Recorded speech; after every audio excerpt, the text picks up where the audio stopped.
Well, the reason I began Fear to Freedom was out of my own trauma. At 25 years old, I had a television talk show in Richmond, Virginia called Rosemary's Guest Book. And I did a show on sexual assault, 1975. And two girls had their faces shadowed that were raped, a Commonwealth attorney policeman, and afterwards there were hundreds of calls. But a few days later, as I stayed at the hotel, a man who had seen the show began to strangle me from behind, and with a gun in my head, he said, "Okay, cute talk show host, what do you do with a gun in your head?" And that was a night of horror. And throughout my life, I began to be so concerned about women, men, and children who had experienced this kind of assault and abuse. It was a few years later that I finally decided to share my story in a book with others. And as I traveled the country, I realized that this is throughout our world. And that's why I began Fear to Freedom, so that we could provide hope and healing and dignity for those men, women, and children who have experienced sexual violence. The most important thing when someone may tell you that they've been sexually assaulted is to believe them. Believe what they share. And then listen to them. And thirdly, don't try to fix it. So often we want to say, well, you should do this or go there, or just be there for them and tell them that whatever happens, you will keep this confidential and you will walk with them as they need you to walk with them. One of the things that's so important if someone's immediately assaulted is that they go and get the PERK exam in the hospital.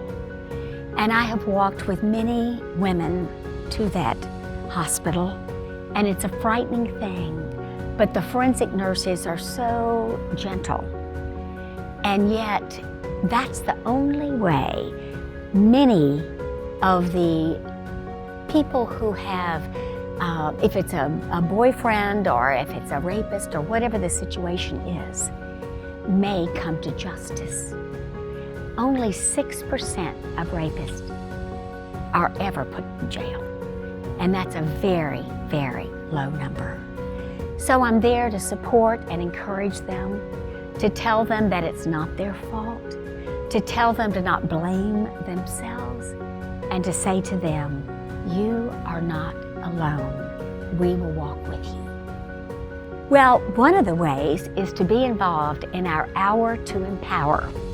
We do this at many of the colleges, and the students actually put together these Fear to Freedom kits that have sweatpants, t-shirts, underwear.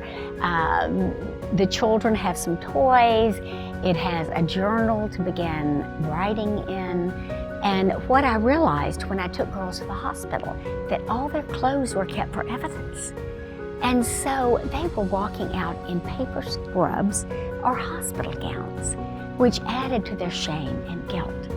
But we can do these Hour to Empower for communities, for individual groups, and they can put together these kits themselves. And in doing that, they sit down at the end and write a personal note to that survivor. And that means so much to them as well as to the person that is doing that kit. One of the best ways you can help us is becoming a partner and financially supporting Fear to Freedom. The need is so great. 1 in 5 young women and 1 in 16 young men have experienced some kind of sexual violence during their years in college, and this is just unacceptable. So we are there to ask you to join us. Come make a difference and be the change and restore the joy for so many that have been wounded by sexual violence. thank you for caring and showing compassion for this very difficult topic to even talk about, because it is so unfortunately part of our society today. Thank you. Thank you for making a difference.